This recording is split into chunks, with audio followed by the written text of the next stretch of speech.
Kızıl etkinliğinde yürüyüşe katıldınız. Evet. Ne düşünüyorsunuz? Çok Nasıl güzel geçti? bir yürüyüştü, kalabalıktı. Ayrıca çok da güzel sucuk ekmek vardı. Teşekkürler her şey için. Çok eğlenceli bir gündü. Sağlıklı Meslek Yüksekokulu.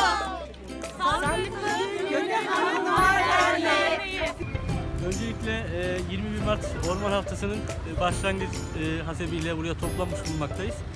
Değerli kaymakamıma, daire amirlerime, doğa yürüyüş ekibine hepsine çok teşekkür ederim. Güzel bir yürüyüş oldu. Fidan dikim etkinliğimiz oldu Orman Haftası nedeniyle. Güzel bir etkinlik oldu. Öğrencilere katılan öğretmenlere, herkese çok teşekkür ederim. Sağ olun.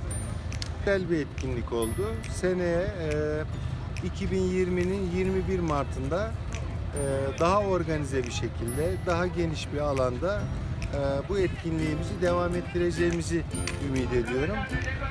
Değerli katılımcılara, katkı sağlayanlara, orman şefimize çok teşekkür ediyorum. Herkese iyi günler diliyorum.